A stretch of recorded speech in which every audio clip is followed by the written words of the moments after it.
அநீதி, அராஜகம், தில்லுமுள்ளு இவையெல்லாம் திமுக முதற்றே உலகு. வெளியே வா, விஜய் விட்டு விட்டு வெளியே வா.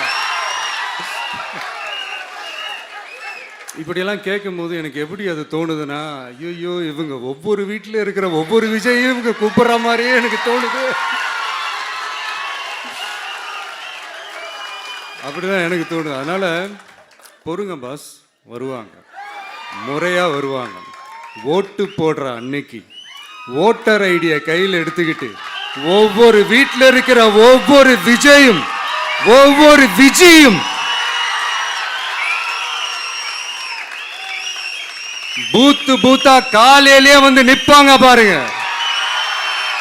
அன்னைக்கு தெரியும் பாருங்க, ஏண்டா இந்த விஜய கூப்பிட்டோம்னு.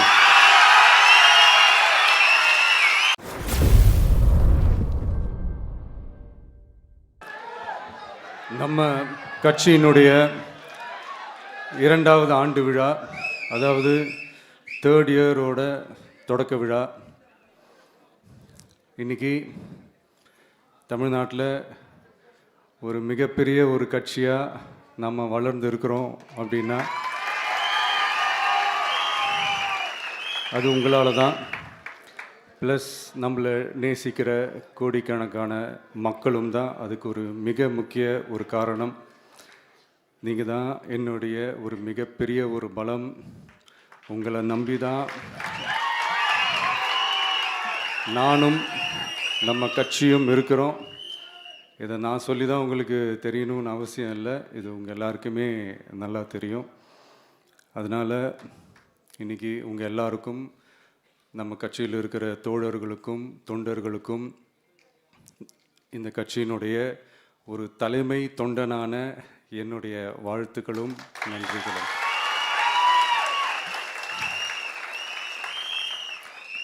அப்புறம் என்ன, மைக்கை பிடிச்சாச்சு, வெடியை கொளுத்தி போட்டுருவோமா?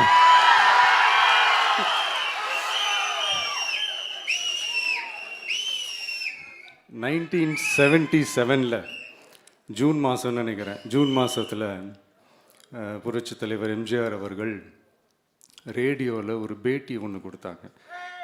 அதில் பேசும்போது சொன்னாங்க, பேரறிஞர் அண்ணா அவர்கள் இருந்த இடத்தில் இப்படிப்பட்டவர்களும் அமர்கின்ற ஒரு நிலைமை ஏற்பட்டுச்சேன்னு எண்ணி எண்ணி கண்ணீர் வடித்தேன். அன்னைக்கு அந்த கண்ணீரை துடைக்க ஆரம்பித்த இயக்கம் தான் அண்ணா திராவிட முன்னேற்ற கழகம்னு சொன்னார். அதே மாதிரி 2017க்கு அப்புறம் 2021க்கு அப்புறம் தமிழ்நாட்டுடைய நிலைமையை பற்றி யோசித்து பார்த்த நம்ம தமிழக மக்கள், காமராஜர் அவர்கள் இருந்த இடத்தில், அண்ணா அவர்கள் இருந்த இடத்தில், எம்ஜிஆர் அவர்கள் இருந்த இடத்தில் இப்படிப்பட்டவர்களும் அமர்கின்ற ஒரு நிலைமை ஏற்பட்டுருச்சேன்னு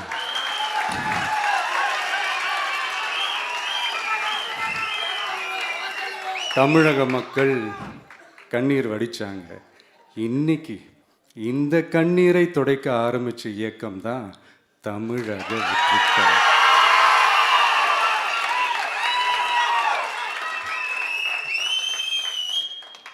இப்படியெல்லாம் நம்ம பேசுறதுனால கண்டிப்பாக சில பேர் கொந்தளிப்பாங்க. அது பற்றிலாம் நம்ம கவலைப்படக்கூடாது, ஏன்னா கொந்தளிக்கிறது தான் அவங்களுக்கு வேலையே. புரிதுங்களா அவங்களுக்கு? ஏன்னா எம்ஜிஆர் அவர்கள் கட்சி ஆரம்பித்தப்போ, ஏன் அவர் ஜெயிச்சதுக்கப்புறம் கூட சட்டசபையில் கூட ஏதோ ஒரு நடிகர் கட்சி வந்திருக்குதான், ஏதோ ஒரு புதிய கட்சி வந்திருக்குது, புரட்சி தலைவர்னு ஒருத்தர் வந்து, இப்படியெல்லாம் கேலியும் கிண்டலுமா. அதனால் யார் அரசியலுக்கு வந்தாலும் இப்படி கொந்தளிக்கிறது தான் அவங்களுடைய வேலையே. அப்படி தான் நாம் அரசியலுக்கு வந்ததுக்கப்புறம் கூட இந்த விஜய்க்கு என்ன அனுபவம் இருக்குது, எம்ஜிஆர் அவர்களுக்கு எவ்வளோ அனுபவம் இருக்குது தெரியுமா? 52லேருந்து 72 வரைக்கும் அந்த 20 இயர்ஸ் திமுகவில் இருந்த ஒரு அரசியல் அனுபவம் எவ்வளோ இருக்குது தெரியுமா? விஜய்க்கு என்ன பெரிய அனுபவம் இருக்குதுன்னு கேட்டால் அதே வாய் தான் அன்னைக்கு எம்ஜிஆர் அவர்களை பார்த்து, அன்னைக்கு எம்ஜிஆர் அவர்களை பார்த்து, அரசியல் அரிச்சுவடி தெரியாதவர், கவர்ச்சியை மட்டுமே நம்பி இருக்கிறவர், அட்டை கத்தி, வாய் விளம்பர வள்ளல், இவருக்கு கேள்வி மட்டும்தான் கேட்க தெரியும், பதில் சொல்ல தெரியாது, நிருபர்களை சந்திக்க மாட்டார், டெல்லியை வகச்சிக்க மாட்டார், மேலே இருந்து அவருக்கு அவ்வளோ ப்ரெஷர் இருக்குது, அப்படி இப்படின்னு சொன்னதும் அதே வாய் தான். அதனால் எம்ஜிஆர் அவர்களை மட்டும் இல்லை, அவருடைய தொண்டர்களை கூட விட்டு வைக்கலை. அது என்னது, இந்த பளபளப்பு ஜொலி ஜொலிப்பை பார்த்தா பல்லிழிப்பவங்க, இப்படியெல்லாம் கிண்டலும் கேலியுமா, இது எல்லாம் மக்கள் ஒரு மாதிரி சைலண்ட்டாக வாட்ச் பண்ணிக்கிட்டு என்ன பண்ணாங்கன்றது உங்களுக்கே நல்லா தெரியும். அவர் ஜெயிச்சதுக்கப்புறம் இந்த அரசியலில் பழந்துன்னு கொட்டை போட்ட அனுபவிச்சாலையும் இருப்பாங்கன்னு சொல்லுவாங்கள்ல, அவங்க எல்லாருக்குமே அந்த கோட்டைன்றது ஒரு பகல் கனவாகவே மாறிடுச்சுன்னா பார்த்தீங்க. 77 மாதிரியே இப்போவும் அந்த பழைய தேஞ்சி போன, துருபிடிச்சி போன, நஞ்சு போன அதே அந்த பழைய வெப்பனையும் இப்போவும் கையில் எடுக்கிறாங்க. அதனால் மை டியர் ஜென்டில்மேன், டெக்னாலஜிலாம் வளர்ந்து வேற எங்கேயோ போயிட்டுருக்கு, அட்லீஸ்ட் உங்கள் டெக்னிக்கையாவது கொஞ்சம் மாற்றுங்க பாஸ்.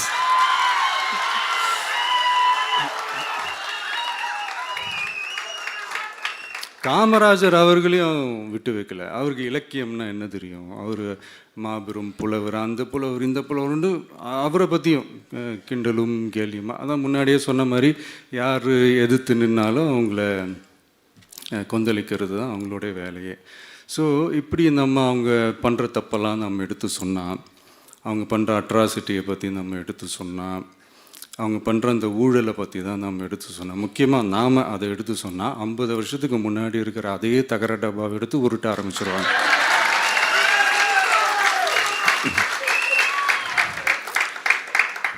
பவளவிழா பாப்பாவுக்கு வேற என்ன தெரியும்?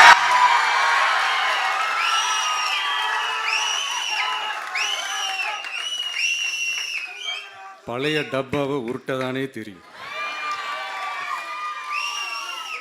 அதுக்காக நாம் அவங்க பண்ணுற தப்பெல்லாம் சொல்லாமல் வெளியே சொல்லாமல் இருக்க முடியுமா? சொல்லுவோம், சொல்லிக்கிட்டே இருப்போம். நம்மளை தவிர யார் அவங்கள ஏற்று நின்று கேள்வி கேட்கறது? யாருக்கு அந்த தில் இருக்குது?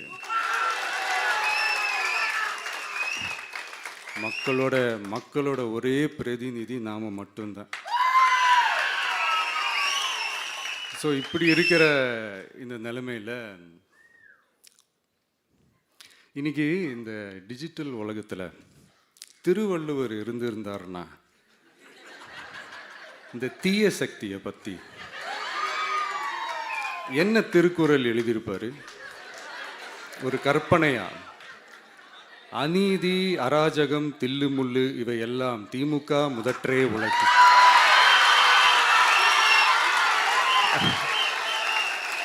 ஒரு கற்பனையா?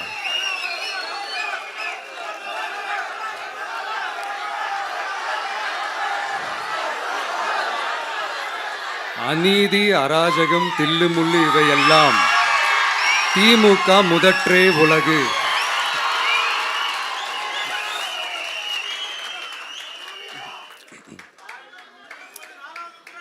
அடுத்து இந்த என்னப்பா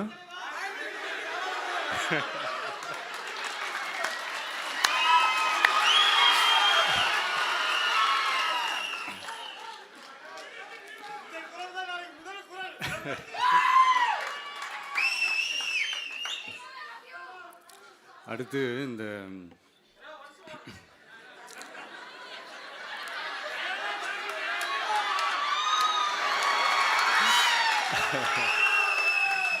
சொல்லிட்டேன், 2 வாட்டி சொல்லிட்டேன். அநீதி, அராஜகம், தில்லுமுள்ளு இவையெல்லாம் திமுக முதற்றே உலகு.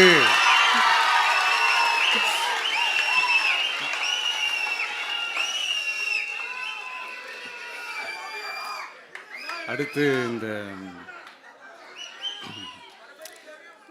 இந்த மும்முனை போட்டி, 4 முனை போட்டி அப்படிலாம் சொல்கிறாங்களே, சரி அவங்கள பொறுத்த வரைக்கும் அப்படியே இருக்கட்டும். அதில் மாபெரும் மக்கள் சக்தியாக நம்ம அணி ஒரு பக்கம், அடுத்து திமுக தலைமையில் மற்ற கூட்டணி கட்சிகள் ஒரு பக்கம், அடுத்து பாஜக தலைமையில் மற்றும் பலர்.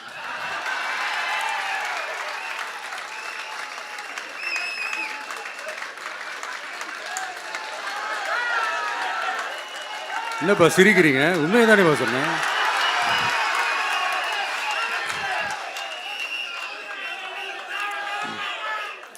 ஸோ இப்படி எத்தனை சக்திகள் எத்தனை பேர் வந்தாலும் திமுகவை வீழ்த்துறதுக்கு மாபெரும் மக்கள் சக்தியான நம்மளால் மட்டும்தான் முடியும். நம்ம டிவிகேவால் மட்டும்தான் முடியும். ஸோ இப்படி இருக்கிற இந்த நிலைமையில் ஏய் விஜய் வீட்டு விட்டு வெளியே வா, ஏய் விஜய் வீட்டு விட்டு வெளியே வா, இப்படியெல்லாம் கேட்கும்போது எனக்கு எப்படி அது தோணுதுன்னா, ஐயோ இவங்க ஒவ்வொரு வீட்டில் இருக்கிற ஒவ்வொரு விஜயும் இவங்க கூப்பிடுற மாதிரியே எனக்கு தோணுது. அப்படிதான் எனக்கு தோணுது. அதனால பொறுங்க பாஸ், வருவாங்க, முறையா வருவாங்க. ஓட்டு போடுற அன்னைக்கு ஓட்டர் ஐடியை கையில் எடுத்துக்கிட்டு ஒவ்வொரு வீட்டில் இருக்கிற ஒவ்வொரு விஜயும் ஒவ்வொரு விஜயும் பூத்து பூத்தா காலையிலேயே வந்து நிப்பாங்க பாருங்க. அன்னைக்கு தெரியும் பாருங்க, ஏண்டா இந்த விஜய கூப்பிட்டோம்னு.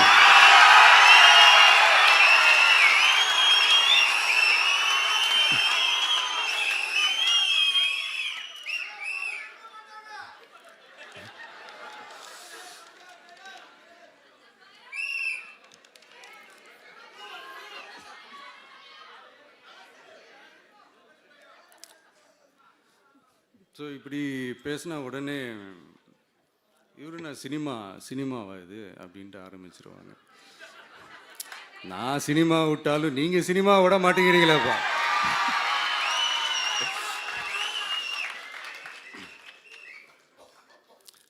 அப்புறம் இன்னொரு ரீசெண்டாக அந்த ஒரு விஷயம் போயிட்டுருக்குல்ல, இந்த கருத்து கணிப்பு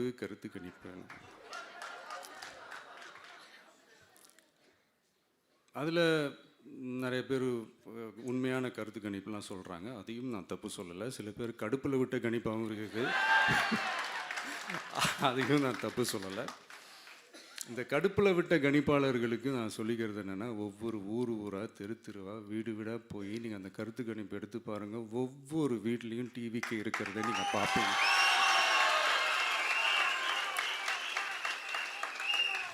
அப்படி சப்போஸ் உங்களுக்கு அது ஷாக்கிங்காக இருந்துச்சுன்னா ரப்பர் வச்சு எல்லாத்தையும் அழிச்சிட்டு மறுபடியும் முதல்லேருந்து எடுத்து பாருங்கள், அதே ரிசல்ட் தான் வரும்.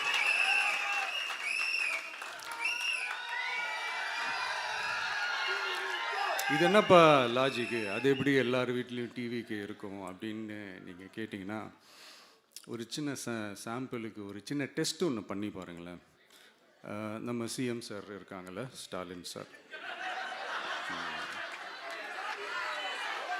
ஒரு 2 இயர்ஸ் பேக் இருக்கும்னு நினைக்கிறேன். ஒரு மேடையில் பேசும்போது சொன்னாங்க, இந்த மாதிரி என்னோட கட்சிக்கு அவங்களுடைய கட்சிக்காரங்க சில பேர் பண்ணுற அட்ராசிட்டி, ஒரு சில மந்திரிகள் பண்ணுற சில அட்ராசிட்டிஸ்லாம் பார்த்து ராத்திரியில் எனக்கு தூக்கமே வரமாட்டேங்குது அப்படின்னு ஒரு 2 இயர்ஸ் பேக் இருக்கும்னு நினைக்கிறேன். அந்த வீடியோ கூட இருக்குது. அப்படி இருக்கிற அவர் என்னைக்காவது ஒரு நாள் அசந்து தூங்குவார்ல, அப்போ அவர்கிட்ட போய், சார்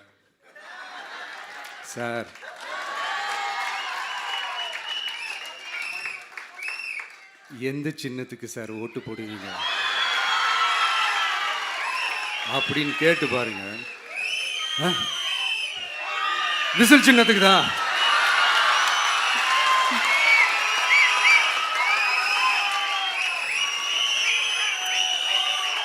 தூக்கத்தில் இப்படி டப்புன்னு எழுப்பி கேட்டால் டப்புன்னு உண்மையை போட்டு உடைச்சிருவாங்க. அதுக்கு சொன்ன அப்படி இருக்கிற இந்த நிலைமையில் டிவிக்கு வந்து சிட்டியில் தான் இருக்குது, டவுனில் தான் இருக்குது, வில்லேஜ் சைட்லலாம் இல்லை அப்படின்னு சொல்கிறவங்களுக்கு இந்த மாதிரி சில டெஸ்டெல்லாம் பண்ணி பாருங்கள், தெரியும்.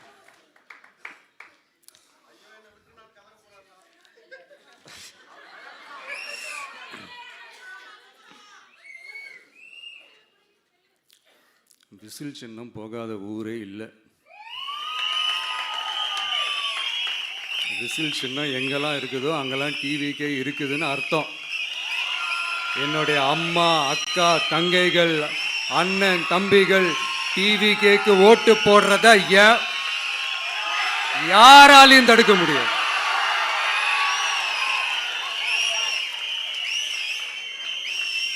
ரத்த சொந்தமா நம்மளை நினைக்கிற நம்மளோட வகையராக்களை எந்த கட்சியாலையும் எவ்வளவு விலை கொடுத்தாலும் வாங்கவே முடியாது.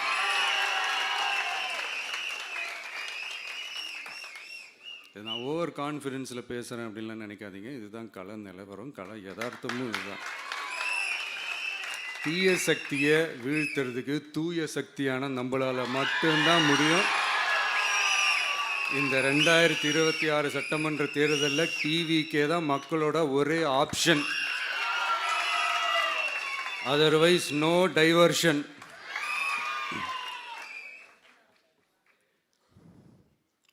இந்த டப்பா இன்ஜின்,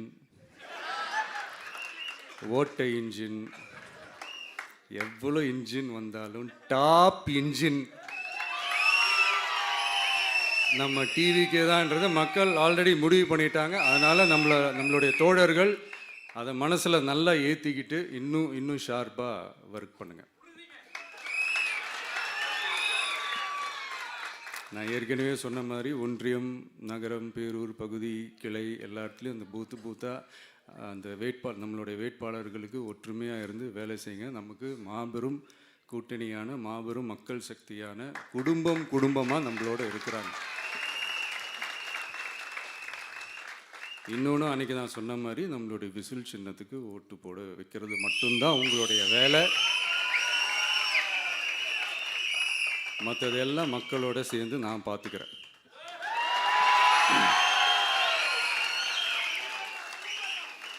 தமிழ்நாட்டோட அரசியலில் த விசில் ப்ளோயர் இஸ் டிவிகே.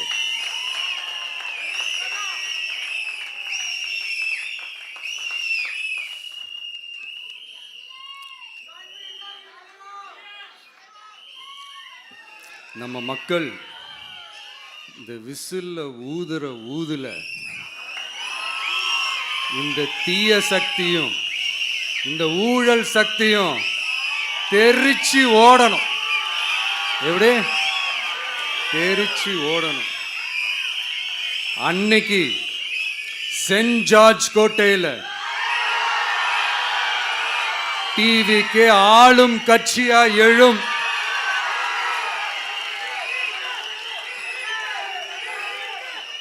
உங்களோட நான் இருக்கேன், நம்மளோட நம்ம மக்கள் இருக்கிறாங்க.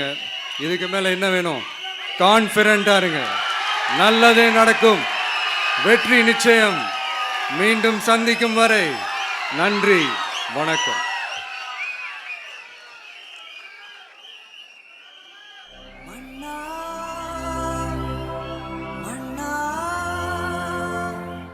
நெக்ஸ்ட்